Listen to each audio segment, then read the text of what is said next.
Okay, let's dive into this explainer. The Sigma Grindset, a case study in the ROI of hustle culture. Today, we're unpacking a truly fascinating story. It's the story of Marcus T. Henderson, a guy who treated his marriage, his fatherhood, and honestly his entire life like a clinical case study in toxic productivity. And spoiler alert, it ended up costing him absolutely everything.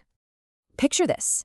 It's exactly 5:14 in the morning. Marcus is mid-burpee, rep 47 out of 100 to be exact, when the doorbell rings.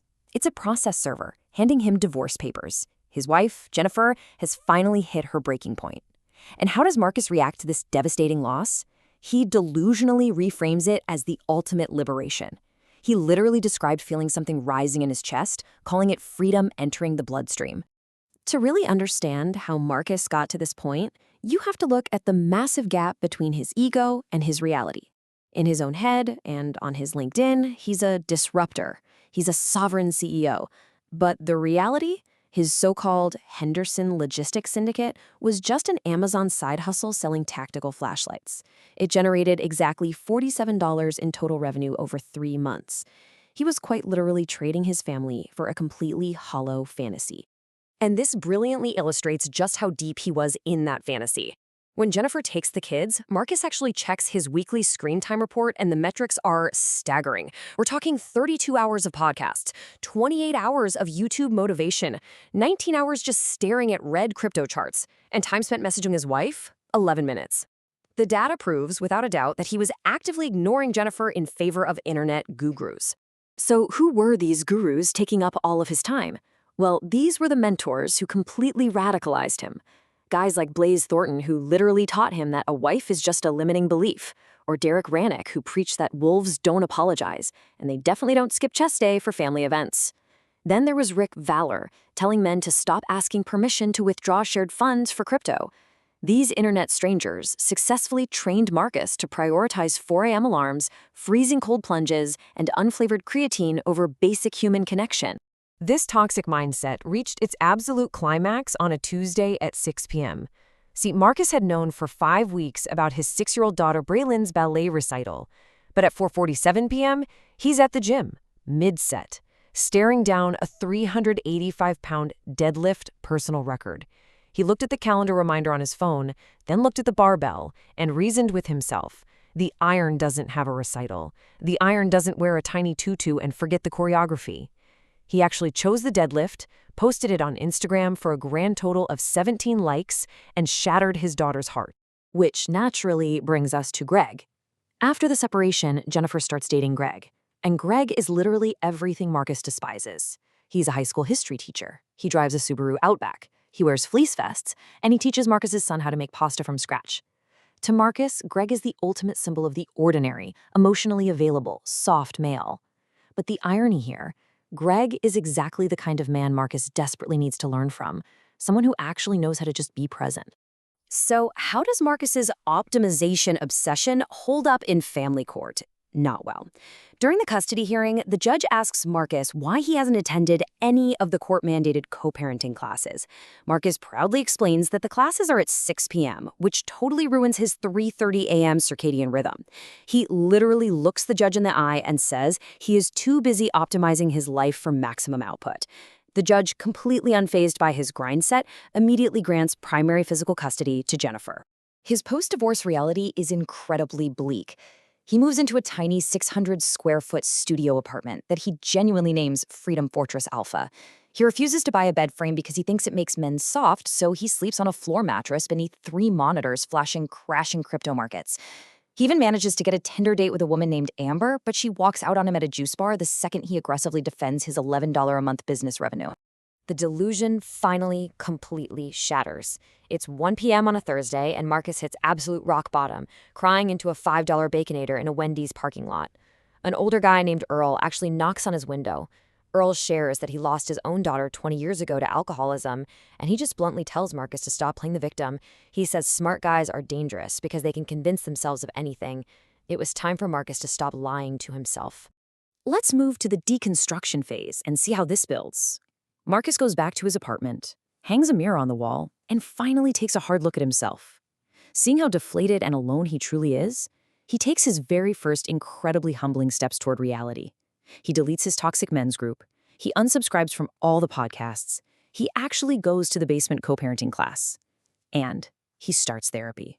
Sitting on that floor mattress at 2:47 a.m., Marcus reaches this massive emotional turning point. He writes out a list titled Things I Need to Fix. He admits that he doesn't even know his kids' favorite colors or dreams anymore.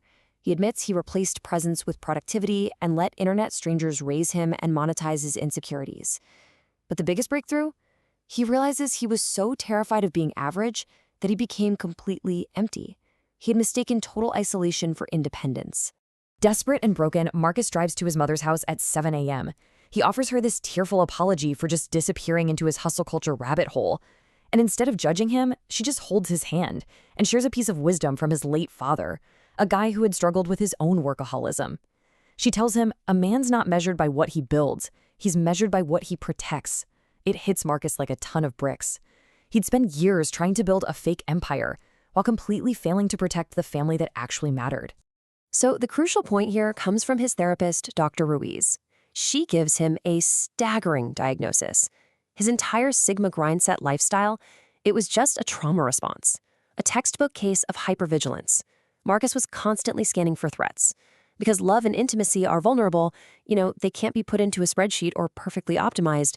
Marcus was basically treating his own family as a threat to his success. Embracing this new radical honesty, Marcus literally burns down his fake brand. He logs onto Shopify and deletes his tactical flashlight store, packing up 48 unused flashlights and donating them to Goodwill. Then he purges his LinkedIn. He changes his headline from Disruptor and Sovereign CEO to The Deeply Ordinary Truth, Father, Marketing Coordinator, Trying to Do Better.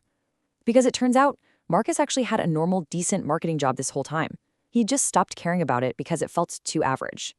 Fast forward 6 months, and Marcus gets a chance for a do-over. Braylon has another ballet recital, and this time, absolutely no deadlifting.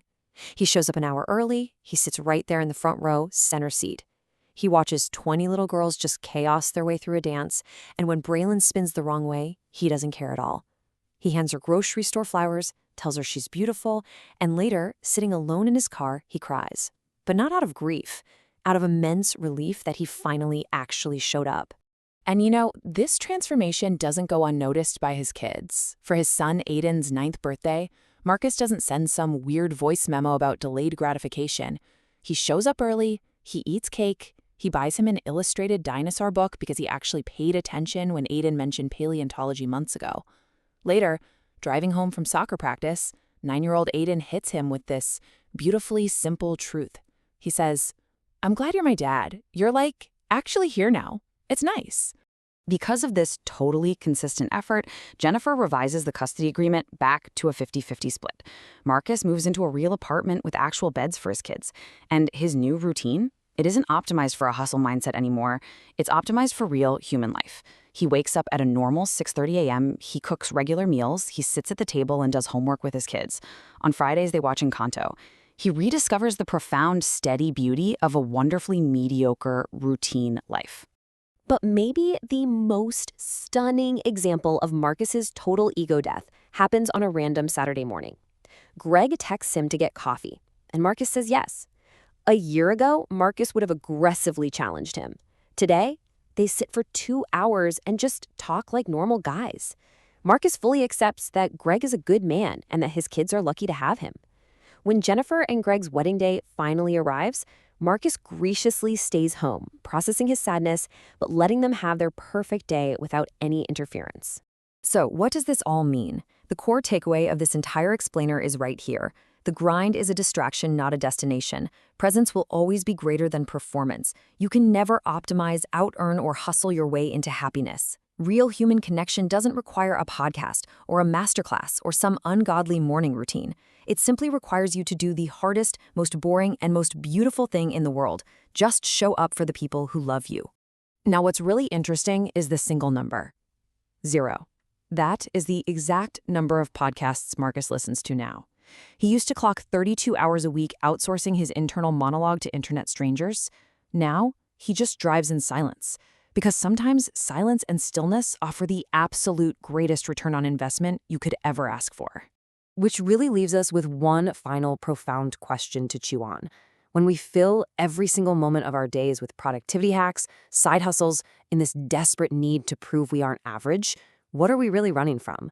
Are we actually building a legacy, or are we just terrified of being ordinary enough to be truly known? Take a moment today to look at your own metrics and just make sure you aren't optimizing away the things that actually matter.